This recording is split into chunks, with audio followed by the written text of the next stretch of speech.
Bem, pessoalzinho que está aqui de volta para conferir a segunda parte. Por que eu faço segunda com dois, né? Ah, louca. A segunda parte do vídeo sobre a obra O Marinheiro de Fernando Pessoa. Se você não viu a parte 1, eu te peço para ver primeiro a parte 1. E aqui a gente vai continuar então a conversa com o meu amigo doutor Eduardo Martins, doutor Eduardo de Santiago Martins, e continuar acompanhando então a nossa conversa sobre essa obra, tá? Não adianta você assistir só a parte 2, porque tem coisas que a gente tá discutindo aqui que a gente começou a falar na parte 1. Então, se você não viu ainda, vai lá ver, e se você já viu, seja bem-vindo de volta, logo depois da vinheta, a continuação então desta nossa conversa.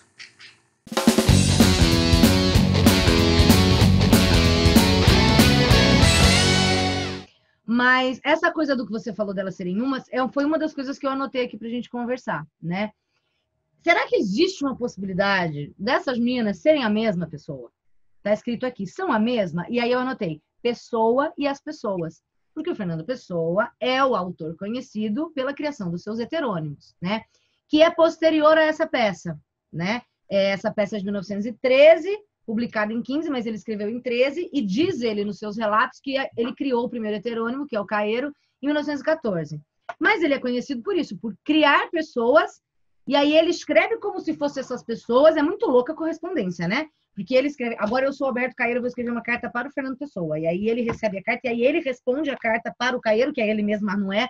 Então, assim, essa confusão que é insana e que é o que faz ele ser o Fernando Pessoa, são personagens que ele criou, que ele entra nesses personagens, mas ao mesmo tempo é ele e não é ele.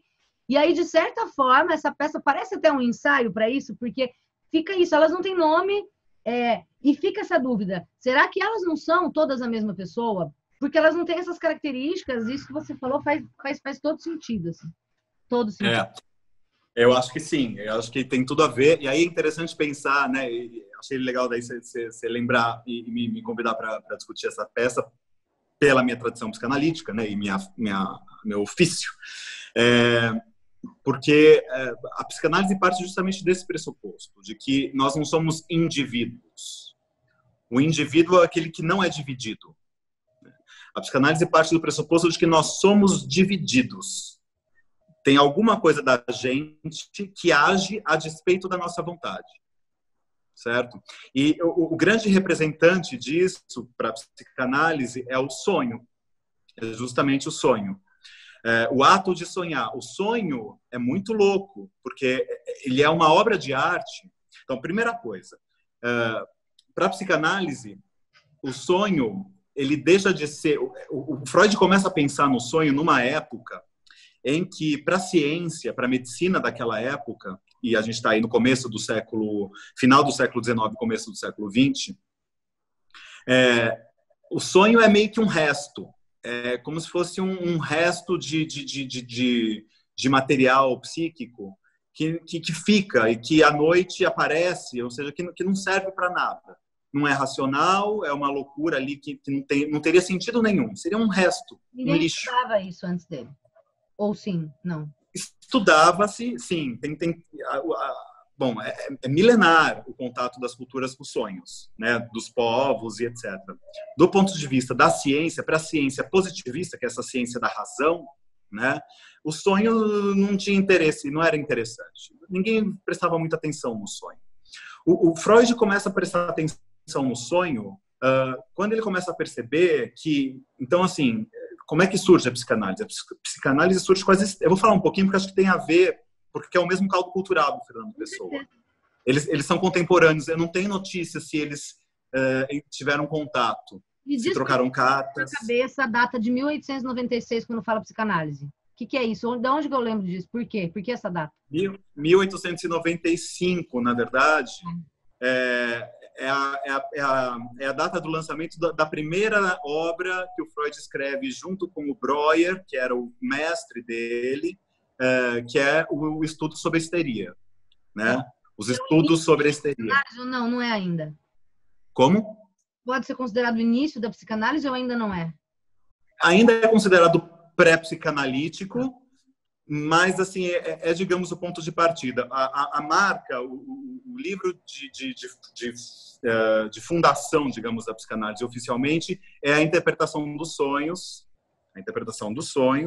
que sai que ele termina de escrever em 1899 e lança em 1900. E aí você pensa que 13 anos depois o Pessoa está escrevendo isso, então, obviamente, está circulando ali essa ideia, né? Enfim. Exatamente. Então, é a ideia de que o sonho... Então, aí o Freud começa a perceber, estava dizendo antes, a psicanálise nasce da constatação de que as pessoas tinham sintomas físicos que não condiziam com a anatomia. Por exemplo, as pessoas tinham dores e eram chamadas as dores histéricas, né? Então, digamos, eu tenho uma dor aqui, e uma dor aqui, e uma dor aqui.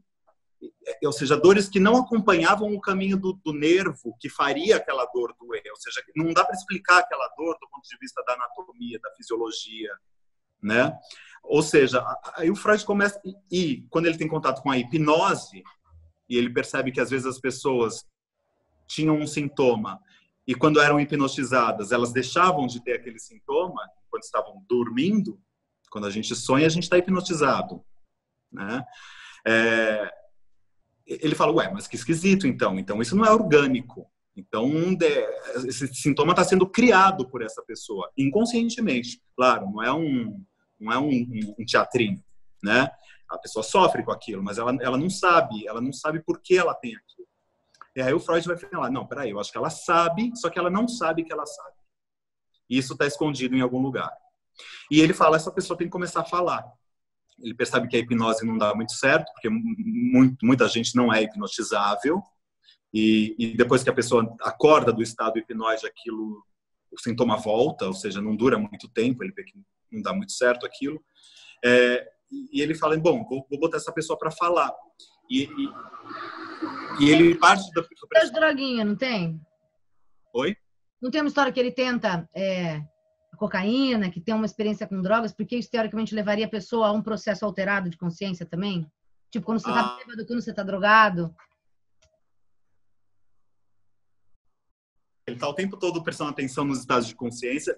Ele fazia um uso da cocaína, então tem uma história, tem várias histórias ligadas a isso. Ou seja, ele cometeu alguns erros médicos com a cocaína. Ele achava que a cocaína poderia ajudar muitas pessoas, mas isso também tinha a ver com uma relação dele com... Não sei se cabe a gente ficar falando tão detalhes assim da psicanálise, não sei se a gente sai muito do texto, mas assim, depois você edita qualquer coisa. Esse canal a gente fala para Camões justamente por isso, porque a gente vai abrindo as janelas e vai entrando, entendeu?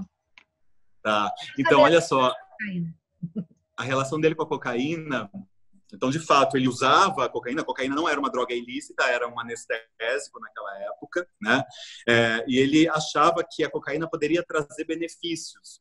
E por quê? Mas ele não achava isso sozinho. Ele achava isso porque um dos principais interlocutores dele no começo da carreira se chamava Fliess, era um médico também, otorrinolaringologista. Então, ele era um médico que estudava muito o nariz. E ele tinha uma série de teorias sobre a relação entre os cornetos nasais e o resto do corpo. Mais ou menos na linha, por exemplo, da auriculoterapia ou da reflexologia, que teriam pontos na orelha que iriam refletir em outros pontos do corpo. Ele pensava isso em relação ao nariz, aos cornetos nasais também. Ele achava que se ele fizesse cauterizações em alguns pontos do nariz, ou se de repente se usasse a cocaína para anestesiar o nariz em alguns pontos, que aquilo poderia trazer benefícios para o coração, por exemplo. O Freud sofria de problemas cardíacos, ele tinha tido uma crise cardíaca e estava morrendo de medo da morte nesse começo. Ele sempre morreu de medo da morte, ele sempre achou que ele ia morrer jovem. Errou por muito. Então... Então tá, você está falando da hipnose, eu perguntei da cocaína, mas essa coisa dos estados alterados de consciência. Os estados alterados de consciência, sim. Então, a cocaína não altera tanto o estado de consciência, ela traz um bem-estar, mas você não entra num registro tão alucinado com a cocaína, né? São outras alterações. Tá.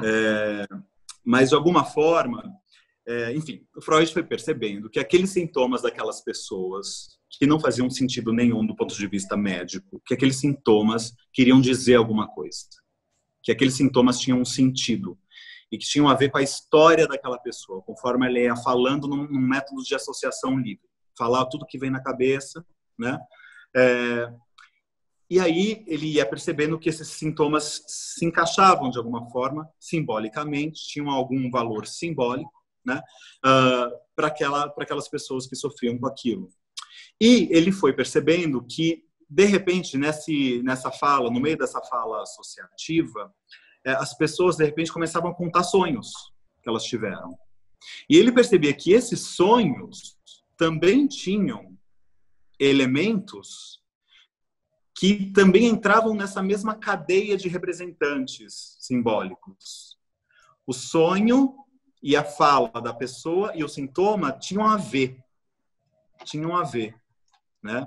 E aí ele começa a se interessar muito pelos sonhos, começa a pedir para as pessoas contarem os sonhos para ele começa a pedir para os pacientes contarem os sonhos, e aí, enfim, ele escreve essa obra gigantesca e super interessante que se chama A Interpretação dos Sonhos, que é um método de autoanálise dele.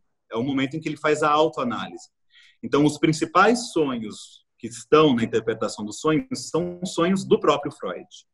E que ele vai tentando, da maneira mais honesta possível, apesar disso ter limites, publicar uma coisa assim tão íntima, ele tenta ser o mais honesto possível para tentar pensar sobre o sentido dos sonhos. Ele chega à percepção de que os sonhos têm um sentido de realização de desejos, mas não são desejos, digamos, banais, né? São desejos infantis nossos, lá de trás, da nossa pré-história individual de cada um, da nossa primeira infância, lá antes da gente aprender a falar até, né? Enfim, então, essa ideia de que o sonho tem um sentido e de que o sonho é produzido pelo sujeito. Só que a revelia da própria vontade. Ou seja, então a gente pode pensar que toda noite a gente produz uma espécie de obra de arte, é como se a gente de repente pintasse uma tela, ou escrevesse um livro, ou escrevesse um roteiro, fizesse um filme. Só que não é a gente que está compondo aquilo por nós mesmos, né? Aquilo está sendo composto. Alguma coisa, alguém dentro da gente, algo dentro da gente, está formando aquilo. E a gente está meio que assistindo o sonho, como sonhador. A gente assiste e produz o sonho ao mesmo tempo. Então, isso é a marca, digamos assim, dessa divisão do sujeito psicanalítico. Não é um indivíduo. A gente não é dono de tudo. É por isso, eu ia falar isso, por isso não indivíduo. E é isso que faz a gente ficar muito louco com essa peça quando ela fala: quem é que está me fazendo falar? Porque tem esse questionamento que uma delas faz. A segunda fala em determinado momento aqui: mas por que é que falamos? Quem é que nos faz continuar falando? Por que falo eu sem querer falar? Isso aqui é óbvia referência à psicanálise, né? É óbvia referência. Sou eu, mas não sou eu, é alguém que me faz falar, sou eu que estou falando. Quem é que criou esse sonho que eu sonhei? Da onde veio isso? Sou eu, mas não sou eu. Isso é muito... Exatamente. O Freud dizia que a psicanálise seria assim, o terceiro grande golpe narcísico no indivíduo, né? O primeiro golpe seria o golpe de Copérnico, né? Ou seja, falo isso para os alunos. Freud você fala, então? Não, conta, aqui é para quem não é meu aluno também, conta. Então, o primeiro golpe seria a ideia de que a Terra não é o centro do mundo, do universo, né? Na verdade, a gente está girando em torno do Sol, ali numa órbita, e tem outros planetas também, nós somos mais um, né? O segundo golpe vem com Darwin, que diz: olha, nós não somos imagem e semelhança de Deus, né? Nós viemos ali dos nossos coleguinhas macacos, né? Ou seja, a gente está sujeito à evolução da natureza, digamos assim, né? E o terceiro golpe seria esse golpe freudiano que diz que o homem não é senhor em sua própria casa, né? Então, essa peça, eu não sei se o Fernando Pessoa teve contato com a obra freudiana ou com o próprio Freud, mas, enfim, certamente estamos nesse mesmo caldo cultural. E uma peça, né, Ju, que ela é escrita e depois publicada num período pré e durante a Primeira Guerra Mundial, né?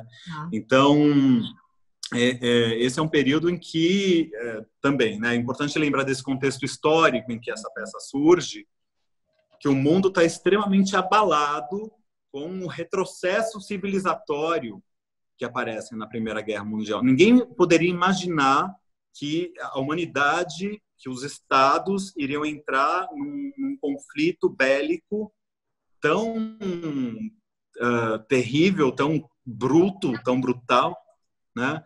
Em que, de repente, surgiam mísseis debaixo d'água, as pessoas ficavam em trincheiras, as batalhas se davam em emboscadas, quer dizer, não tinha mais aquele ritual de batalha. Foi uma guerra sangrenta, horrorosa, né?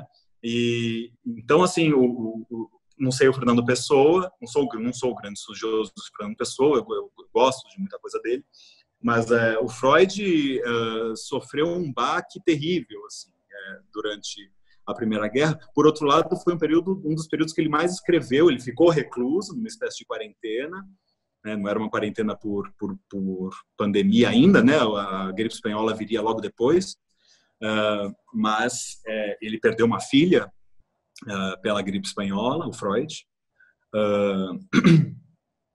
Também é um outro baque para ele, né? Mas depois da Primeira Guerra ele começa a pensar, depois da Primeira Guerra ele começa a pensar nessa agressividade, nessa violência do ser humano, né? Esse caráter bestial, animalesco, que por mais que a civilização vá se desenvolvendo e grandes conquistas sejam atingidas, é como se isso pudesse voltar a qualquer momento. E na Primeira Guerra ele fala, nossa, que força que tem isso. Depois de tantas conquistas diplomáticas, de pactos, de criações culturais e civilizatórias, né? Cair num lugar nesse tipo de guerra, isso é muito triste, né? Mas ao mesmo tempo, que força que tem isso. Quer dizer, isso não é domável. É um aspecto do humano que nunca vai ser completamente domável. A gente tem que ficar o tempo todo cuidando para não se tornar bestial, animalesco, ou de repente um ditador, né? Tudo isso esses desejos estão na gente o tempo todo. Eles precisam ser o tempo todo reprimidos, né? Para a gente poder construir uma civilização, né? E não se destruir enquanto civilização. Então, eu acho que tem um delay aqui. O Freud morre quando? Ele morre um ano antes do 1938, um ano antes do começo da Segunda Guerra. Porque o Pessoa morre também antes, ele não pega a Segunda Guerra. Ele morre, eu não sei se é 35 ou 36, mas ele morre antes da Segunda. É porque o Pessoa tinha, né? Dizem aí, eu também não sou grande estudiosa do Fernando Pessoa, até porque quando a gente dá aula para ensino médio, gata, a gente não é grande estudiosa de nada. A gente tem que saber um pouco de tudo e nunca tem tempo desse mergulho profundo. Mas tem essas ideias de que o Fernando Pessoa tinha um pensamento super conservador, politicamente falando, e que talvez, se ele tivesse passado pela Segunda Guerra, ele tivesse mudado de opinião, mas ele morre antes, né? Enfim. Mas ele passa pela Primeira Guerra, né? Então, que é logo depois que ele escreve O Marinheiro aqui. Uhum. Mas, enfim, essas questões já estão em jogo, né? O horizonte é negro. A peça começa assim, o horizonte é negro. Eu não sei o que tem na calada da noite. Eu não sei o que tem lá. Eu não sei o que tem aqui também, direito. Eu não sei direito quem eu sou, se essa mão é minha, né? Tem várias passagens assim que daria para ir falando. Não sei se a gente tem tempo para isso, né? Você começou a falar da coisa da psicanálise e de não sermos indivíduos por causa de uma hipótese que a gente estava levantando aqui. Será que essas três podem ser a mesma pessoa? E o caso do Pessoa ter várias pessoas? No final da peça tem uma parte, deixa eu ver se eu acho aqui,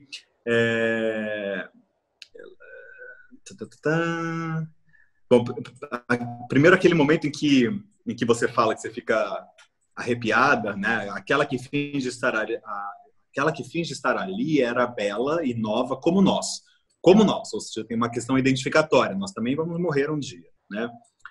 E sonhava também. Estou certa que o sonho dela era o mais belo de todos. Ela de que sonharia?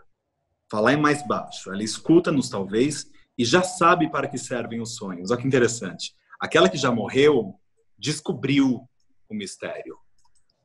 Descobriu o que vem depois. Então, ela sabe por que a gente sonha. Ela entende essa coisa que brota dentro de mim e que eu não sei de onde vem, né? Essa fala que vem de mim, de repente, a hora que eu percebo que eu estou falando, eu fico cindido, falo, nossa, essa fala parece que não sou eu falando, né? Uma vivência a gente chama na psiquiatria de despersonalização. Eu perco a noção de que eu sou uma unidade. Porque a gente tem que acreditar que a gente é uma unidade, ao mesmo tempo que a gente não dorme e acorda do mesmo jeito todo dia, a gente ainda minimamente sabe que a gente acorda ainda se sentindo, né, Juliana, Eduardo, eu continuo sendo Eduardo, né, mas não é exatamente o Eduardo de ontem, né, mas ainda assim tem uma ideia, uma noção, uma vivência de unidade, de organização, né. Aqui elas começam a falar, elas estão num estado inebriado quase, né, em que elas de repente se dão conta que aquela voz parece que não é mais minha. Quem é que está falando, né? Essa mão, será que é minha? Será que é de verdade? Será que aquele sonho é um sonho? Será que é real? Será que aconteceu? Sonhei mesmo? Né? O meu passado existiu? Foi do jeito que eu lembro ou não? Né? Mas não é isso que eu queria lembrar, que eu queria achar. Eu queria achar tem um momento em que ela fala que elas não sabem quantas são ali. Tem uma coisa que eu anotei aqui, que é nessa passagem, quando ela fala, há mais presenças aqui do que as nossas almas, e depois ela vai dizer, quem é a quinta pessoa neste quarto, que estende o braço e nos interrompe sempre que vamos a sentir? Que era uma das minhas principais perguntas. Por que quinta? São as 3, a morta, mas tem uma quinta pessoa aqui. E aí a minha pergunta é, quem é essa quinta pessoa? A primeira coisa que eu penso, a louca, né, prática, é uma coisa meio Brecht, quebrar a quarta parede. Brecht, dramaturgo alemão, que faz essa coisa. Ele quebra a parede, né? A ideia é quando você tem um drama, de um modo muito genérico aqui, quando você tem uma peça de teatro acontecendo, a ideia é como se você estivesse assistindo aquilo e as pessoas que estão fazendo ali não têm consciência que você está assistindo. Então, o drama se desenrola ali. O Brecht quebra essa parede entre plateia e palco e os personagens se dirigem à plateia e falam com a plateia. Isso ficou marcado com a obra dele. Para mim, quando ela fala quem é essa quinta pessoa, a primeira coisa que eu pensei foi isso. Será que ela está fazendo referência a nós que estamos lendo ou ao público que está assistindo? Mas não é a única ideia. Você pode pensar como o autor da peça, que está colocando palavras na boca delas. Você pode pensar no marinheiro, porque existe essa ideia, que a gente vai falar melhor aqui depois, de que talvez elas sejam um sonho do marinheiro. Ou, na verdade, elas são uma só e esse quinto é... Esse é o barulho do cérebro vindo. Ou esse quinto é justamente esse outro, um outro com O maiúsculo, digamos assim, inominável, né, que está sempre presente. É o outro, não importa quem é exatamente. Eu não consigo nem dizer quem é, eu só sei que é outro, né? É alguém que não está aqui, que não é, que é, digamos, negativo no sentido do negativo da fotografia, né? Ele é como se estivesse ali num universo paralelo pelo negativo, né? É um outro que está presente pelo negativo, pela ausência, justamente. Fala exatamente essa. Quem é a quinta pessoa neste quarto que estende o braço e nos interrompe sempre que vamos a sentir? Eu quase chego a entender, mas tem uma pessoa que não me deixa entender. Olha que interessante, mas isso é muito legal, porque essa é a vivência da peça, meio que você entende algumas coisas, mas tem algumas coisas que não dá para colocar em palavra. É justamente isso, esse intervalo que tem entre as palavras que a gente não consegue dizer o que é. Olha, é muito doido isso. Então, essa ideia de que a gente não é um indivíduo, né? De que existe a gente é fragmentado, que tem a ver com os heterônimos do Fernando Pessoa, certamente, né? Tem a ver com a gente deixa de ser, vamos pensar que a gente tem uma vivência, todos nós, a gente esquece disso, né? Mas a gente tem uma vivência enquanto a gente está se formando, enquanto corpo, né? Que é uma vivência, digamos, que pode ser chamada de sentimento oceânico, de completa fusão, uma vivência intrauterina, né, em que o cordão umbilical ainda não foi rompido, simbolicamente, né, em que, nesse momento, tudo é a gente é tudo, e é tudo a mesma coisa. Né? Não tem separação, não tem abismo entre ninguém, não tem abismo entre nós e o mundo, nem entre nós enquanto pessoas. é como se o feto e a mãe fossem a mesma coisa. Então, vamos pensar essa vivência, essa vivência a mãe também sente, mas o bebê também, a gente imagina, né?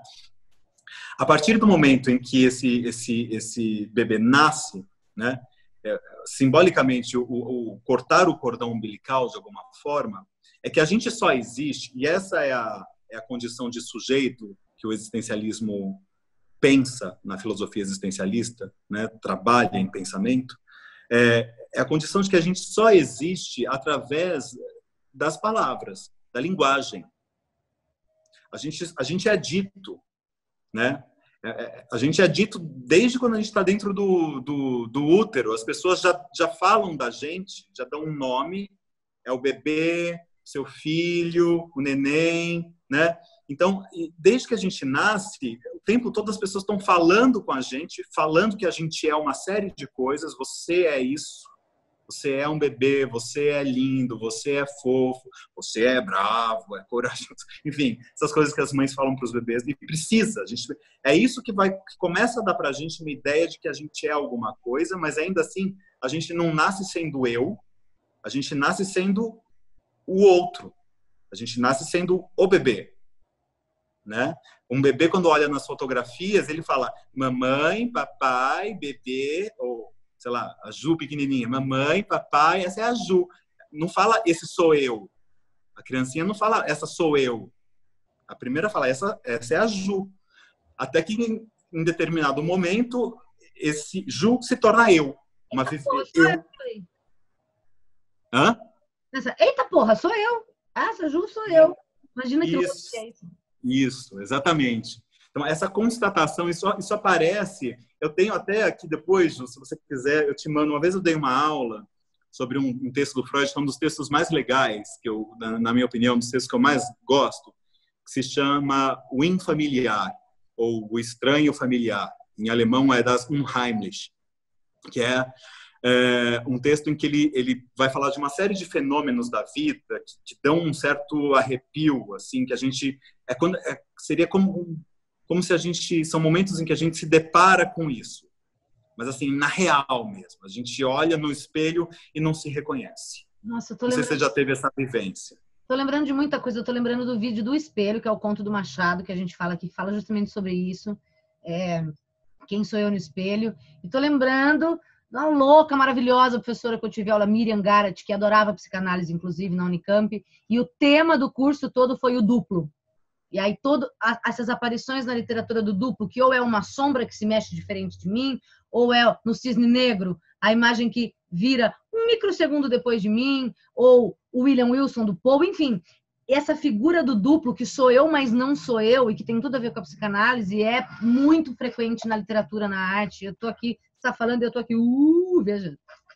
Pois é, tem o duplo do Dostoiévski, ele tá nessa tradição existencialista, né? E tem um filme, você falou do filme agora ou você falou do livro? Ou de outro duplo? Você só lembrou da figura do duplo. O tema do duplo, que é muito explorado na arte, na literatura no geral, na literatura no cinema, na pintura, enfim. Tem um filme que se chama O Duplo, que é inspirado no duplo do Dostoiévski.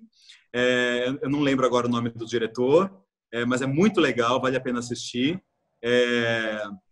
Só que é interessante porque ele é inspirado no livro do Dostoiévski, que se chama O Duplo, mas ele traz uma série de elementos também que estão nesse texto do Freud que se chama Das Unheimlich, que é o Estranho Familiar.